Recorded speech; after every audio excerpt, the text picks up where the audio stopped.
compare what's going on in nature with something we can build.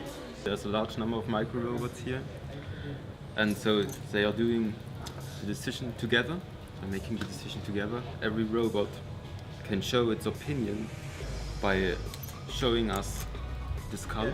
Then they are autonomous, so we study how they reach a consensus without a leader, without a boss. So there is no one central robot that decides for the other. Each one interacts with only the neighbors, and we see if they reach a consensus or not. So what we have here is called an inertial measurement unit. And what it is a collection of different sensors. 1, an accelerometer, 2, a gyroscope, and 3, a magnetometer. And collectively, they're able to tell us how this is moving. What you like to use it for as a researcher is the measure of how humans move. And measuring how humans move can have different applications. One can be to inform how robots move. So we can take measurements from a human using these devices and then put that into use with a robot and see if we can replicate the two.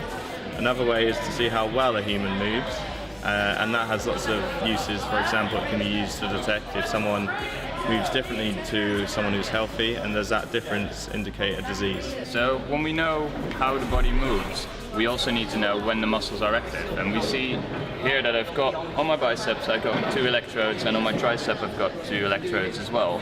And we see on the bottom figure here it's the biceps activity, and the top figure is the triceps activity. So what we record is electrical activity in muscles, and I can show you that if I try to raise my arms but push it down again, that the activity of the biceps, so the orange line, goes up. And that's how we estimate muscle activities, and from there we can estimate muscle forces that underlie the movement that we just saw here. And that's how we try to measure how muscles work. Virtuality is going to revolutionize the world.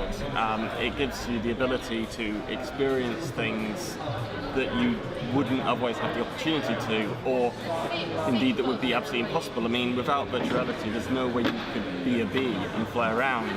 So biomimetics is taking inspiration from nature, from animals, from plants, and using it to develop robots or artificial intelligence, which captures the advantages to evolution given the animals. We can advance things like artificial intelligence, robotics, so far and so fast because we can use the examples of actual animals. It's a very dynamic field. Well, at the moment I'd like to recreate a honeybee because that's my job.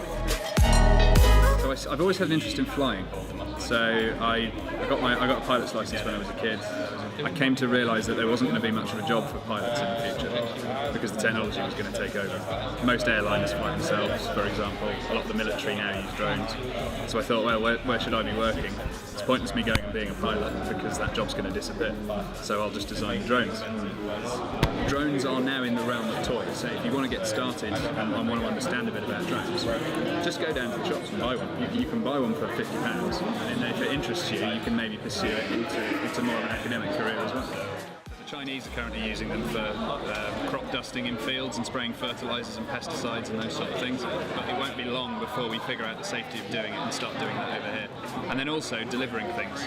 So I don't know if you've seen Amazon want to deliver parcels with drones. They'll get bigger and bigger and bigger. Because at the moment, if you fly a small drone where you're not allowed to, nobody really minds because it's only little. But if it was a big drone, the police would start getting involved in all sorts of stuff. So when they're clever enough that they don't let you do that, and this is some of the stuff we're working on here, then yeah, they'll be able to get massive ones. And they'll just get cheaper because the technology gets cheaper and everything as well.